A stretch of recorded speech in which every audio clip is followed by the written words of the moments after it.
تم جس راستے پر چل رہے تھے اصل تمہاری منزل مدینہ طیبہ ہے، تمہارا سفر حضور پاک کے قدموں تک پہنچنا ہے، لیکن ایرا غیرہ آتا ہے اور تمہیں کسی دوسرے ٹریک پر ڈالتا ہے اور تم چل پڑتے ہو اس کی بات پر۔ اسی لیے قرآن نے کہا یہ دھوکے کے علاوہ کچھ نہیں ملتا یہاں پر۔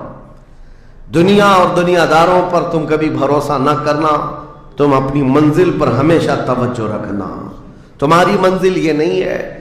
اسی لیے شاعر نے کہا تھا غلط روی سے منازل کا بعد بڑھتا ہے، مسافروں روش کارواں بدل ڈالو۔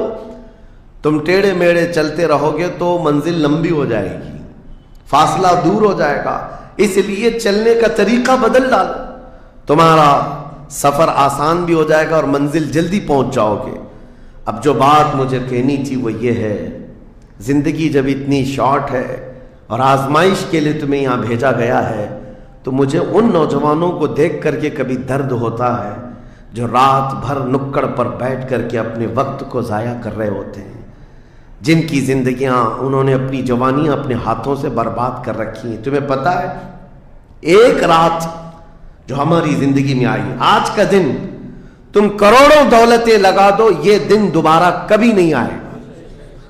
تمہاری زندگی میں کیا قیامت تک واپس نہیں آنا ہے اس دن کو۔ دنیا چل پڑی ہے، پیچھے کی طرف کبھی نہیں آئے گی۔ اللہ کا قانون ہے، یہ جو وقت گزر رہا ہے ہمارا دوبارہ ہماری زندگی میں کبھی نہیں آنا ہے۔ لیکن کتنے مزے سے، کتنے ٹھاٹ باٹ سے نوجوان، ہاتھ میں کچھ نہیں، آس پاس کچھ نہیں، عمل بھی کچھ نہیں، ایسے بے فکرے ہو کر کے زندگی گزارتے ہیں۔ تو سوچنا پڑتا ہے جس امت کو پوری دنیا آگ میں جھلسا چکی ہو، پوری دنیا اس امت کو اپنے نشانے پر رکھی ہو، اس امت کا غیور نوجوان رات بھر گیم کھیلتے ہوئے گزارتا ہے، اسے کسی چیز کا احساس نہیں۔ مجھے بتاؤ کیا ہماری کیفیتیں ایسی نہیں ہو گئی ہیں جیسے برائلر چکن ہوتے ہیں، فارم مرغیاں ہوتی ہیں، ان مرغیوں میں سے قصاب کسی کو بھی پکڑتا ہے کاٹتا ہے، دوسری مرغیاں تو چرنے میں مصروف رہتی ہیں، کوئی آواز نہیں ان کی، ایک مرغی کٹی دوسری مرغی کٹی، وہ کٹتی چلی جاتی ہیں، باقی مرغیوں کو کسی چیز کا احساس نہیں۔ کیا یہ زندگی گزارنے کے ایسی طریقے نہیں ہو گئے؟ آج ہمیں روز اٹھنے کے بعد ایک نیوز پہنچائی جاتی ہے کہ تمہیں کاٹا گیا، تمہیں مارا گیا۔ نہ جانے ہم کتنی مسجدوں کے مینار گرتے ہوئے دیکھ رہے ہیں، کتنے اولیاء کاملین کے مزارات کو جلا کر خاک کرتے ہوئے دکھائے جا رہے ہیں، اور ہمارے امت کے ساتھ ہی نہیں، بانی اسلام کی عزت کے ساتھ مذاق، یہ روزانہ نہیں چل رہا ہے۔ یہ تمام حالات کے بعد اب مجھے فکر اس بات کی ہوتی ہے، میاں جب ہمارے گھر میں جنازہ رکھا ہوتا ہے تو ہم کھانا تک نہیں بناتے چولہے پر گھر کے اندر، اور جب امت پر ایسے حالات گزر رہے ہوں تو کیا اس نوجوان کو یہ زیب دیتا ہے کہ وہ عیاشی میں رات گزارے؟ کیا اسے یہ زیب دیتا ہے کہ وہ نکڑ پر بیٹھ کر پوری رات کو تباہی کے اڈے پر گزارے؟ تمہارے ہاتھ میں تاش کے پتے، تمہارے ہاتھ میں شراب کی بوتلیں کیسے آ گئیں؟ یہ امت وہ ہے، تمہیں میں بتاؤں، جنگ تبوک ایک جنگ ایسی ہے حضور پاک صلی اللہ تعالی علیہ وسلم کی زندگی پاک میں 900 کلومیٹر کا فاصلہ ہے مدینہ طیبہ سے۔ ہوا یہ تھا کہ ایک صحابی رسول حضور صلی اللہ تعالی علیہ وسلم کے قاصد بن کر جا رہے تھے، اور بیچ راستے میں ایک عیسائی بادشاہ کے گنڈوں نے اس صحابی رسول کو گرفتار کیا اور ان کو ٹکڑے ٹکڑے کر قتل کر دیا۔ موب لنچنگ اس زمانے میں بھی ہو رہی ہوتی۔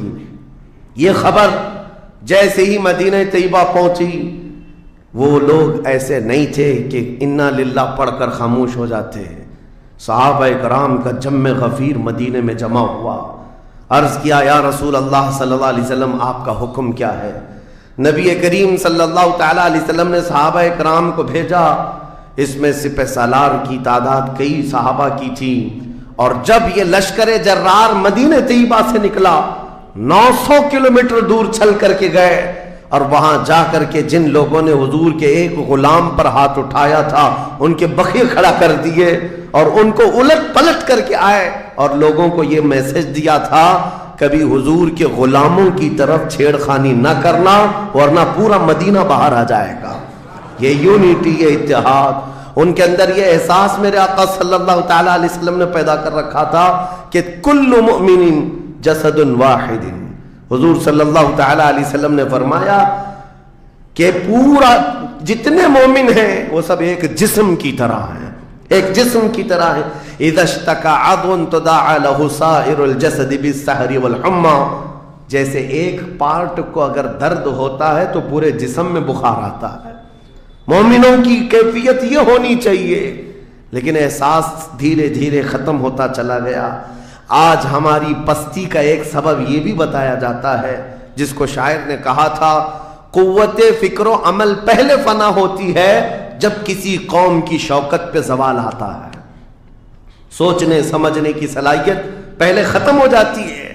آدمی سوچتا نہیں، سمجھتا نہیں، بس اپنے وقت کو ضائع کر رہا ہے، برباد کر رہا ہے، بیٹھا ہوا ہے، گپیں لگا رہا ہے. میں آپ کو بتاؤں، ہماری عمروں کا احتساب ہونا چاہیے. ہماری زندگی کو گن کر کے دیکھیں کتنے سال کے ہیں ہم. 25 سال، 30 سال، 35 سال، 40 سال، اور اس کے بعد گنو ہم سے کیا ہو سکا ہے اس دنیا میں. ہم اس دنیا میں کیا کر چکے اب تک؟ ہم سے کچھ نہیں ہوا. اگر تاریخ میں آپ کو بتاؤں میرے عزیزو، آپ کو پتہ ہے اس ہندوستان کی سرزمین پر سب سے پہلے لشکر اسلام کی سپہ سالاری کرتے ہوئے آنے والا ایک نوجوان محمد بن قاسم 10,000 کا لشکر لے کر عرب سے آیا تھا اور پرچم اسلام لہرایا تھا. تاریخ میں آج بھی رقم ہے. اپنے پنڈتوں نے بھی اس تاریخ کو لکھا ہے. ہاں، پنڈتوں نے بھی لکھا ہے. اور یہ محمد بن قاسم 10,000 کی سپہ سالاری کے ساتھ ہندوستان میں آ کر اسلام پھیلایا. عمر کیا تھی؟ صرف 19 سال کی عمر تھی. 19 سال کی عمر میں یہ عظیم کارنامہ انجام دینے والا، انہوں نے اپنی عمر کا صحیح استعمال کیا، اپنی ایج کو برباد نہیں کیا، ضائع نہیں کیا. طارق بن زیاد، جس کا یورپ بھی قائل ہے، جبل الطارق آج بھی ایک مقام ہے یورپ میں جس کو جبرالٹر کہا جاتا ہے. یہ حضرت طارق بن زیاد کے نام سے ہے. یہ پہلا سپہ سالار ہے جس نے پوری دنیا کے سامنے وہ عزم پیش کیا تھا. یورپ کی سرزمین پر جب کشتیاں لے کر پہنچے تھے یہ مومنین کی تعداد، وہ طارق بن زیاد ہی ہے جس نے پوری کشتیوں کو آگ لگا دیا تھا. کہا تھا کہ ہم پیچھے مڑ کر جانے والوں میں سے نہیں ہیں. جتنے ساتھ آئے تھے سمندر پار کر کے، کشتیوں کا سفر تھا، کشتیاں لکڑی کی بنی ہوئی، آگ لگا دیا اور کہا اب اس عزم کے ساتھ اترو، یا تو ہماری قبر بنے گی یا تو ہمارا جھنڈا لہرائے گا. میرے عزیزو، عمر 22 سال کی تھی طارق بن زیاد. اور ایک دو نہیں، میں تمہارے سامنے مثالیں رکھوں. ہندوستان کی سرزمین پر ایک ولی کامل کی آپ کو میں تاریخ اگر بتاؤں، جو سرکار سیدنا غریب نواز رضی اللہ تعالیٰ عنہ سے بھی 200 سال پہلے اس ہندوستان کی سرزمین پر تشریف لائے اور اسلام کی خاطر لڑتے لڑتے شہید بھی ہو گئے، اور جن کا لقب سلطان الاولیاء ہے، سیدنا سالار مسعود غازی رحمۃ اللہ علیہ. ان کے متعلق یہ فرمایا گیا وہ سلطان الاولیاء ہیں، ہندوستان کے اولیاء اکرام کے بادشاہ کی حیثیت ہے. سرکار غریب نواز سے بھی پہلے آئے، لیکن ان کی عمر ان کی شہادت کے وقت 19 سال کی تھی. صرف 19 سال کی عمر میں وہ مقام عظیم پا لیا. ہماری تو زندگی کی عمریں پتہ نہیں کتنی چلی گئیں اور ہم میں سے کوئی کارنامہ نہ ہو سکا. کارنامہ نہ صحیح، زندگی گزارنے کا سلیقہ بھی نہیں آ سکا. کارنامے نہ ہو تو الگ بات ہے، لیکن مسلمان تو بن جاتا کوئی. عزیزان گرامی وقار، میں آپ کو ایک بات بتا دوں، جو زندگی ملی ہے کچھ ایسا کر جاؤ کہ تمہاری تاریخ رقم ہو جائے، ورنہ قبرستان جا کر کے دیکھنا، وہاں تو لکھے ہوئے کتبے بھی مٹ گئے. قبروں میں کون سویا ہے ان کو بھی لوگ فراموش کر چکے، بھول گئے، سب بھول گئے. لیکن کچھ ہستیاں ہیں جو ہمیشہ آباد رہتی ہیں. یہ وہ لوگ ہیں جنہوں نے اس روئے زمین پر اپنی ذات کے لیے نہیں، اللہ کی رضا کے لیے جیا کرتے تھے. کس نے اس دنیا میں تمہیں ملوث کیا ہے؟ یہ وہ قوم ہے جو قیصر و کسریٰ کو گھٹنے پر لے آئی تھی. یہ وہ قوم ہے جس نے دریائے دجلہ میں گھوڑے دوڑا دیے تھے. یہ وہ قوم ہے جس نے افریقہ کی جنگلوں میں بھی اذانیں دی تھی. یہ وہ قوم ہے جس نے یورپ کے کلیساؤں میں کلمہ توحید کو بلند کیا تھا. لیکن آج اسی قوم کی حال یہ ہے کہ دنیا ہر گھڑی ہمارے اعمال کو نشانہ بنا کر کے ہمیں ڈیگریڈ کرتی جا رہی ہے. سمجھ جاؤ میرے عزیزو، کب تک اس زندگی کا اس طرح سے چلے گا؟ کیونکہ میرے آقا صلی اللہ تعالیٰ علیہ وسلم کو آج آپ کے سامنے میں یہ بات رکھتا ہوں. حضور اکرم صلی اللہ تعالیٰ علیہ وسلم کو آپ کیا سمجھتے ہیں؟ اپنی قبر انور میں وہ زندہ ہیں؟ ہم تو سنی ہیں. حضور اکرم صلی اللہ تعالیٰ علیہ وسلم اپنی قبر پاک میں زندہ ہیں.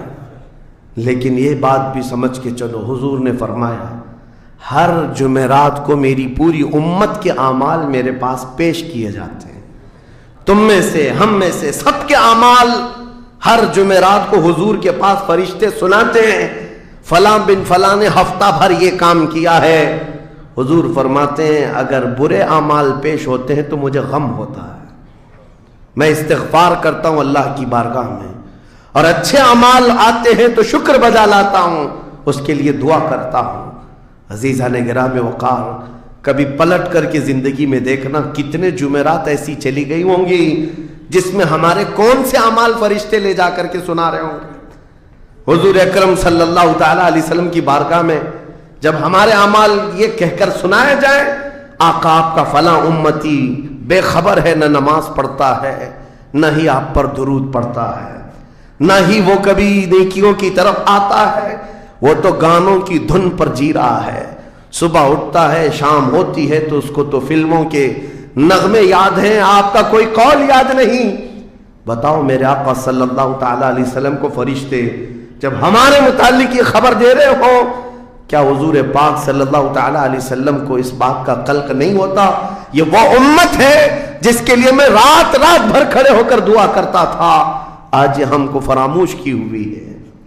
زندگی گزارنے کا مقصد سمجھ جاؤ میرے عزیزوں. اسی لیے میں آپ کو کہتا ہوں کہ زندگی یہ نہیں ہے. حضور تاج الشریعہ رحمۃ اللہ علیہ نے فرمایا زندگی یہ نہیں ہے کسی کی کسی کے لیے، زندگی ہے نبی کی نبی کے لیے. نہ سمجھ مرتے ہیں زندگی کے لیے، جینا مرنا ہے سب کچھ نبی کے لیے. جو لوگ یہ سمجھ جائیں اس نقطے کو، انہوں نے زندگی کی مرادوں کو پا لیا ہے، وہ حصولیاب ہو چکے ہیں.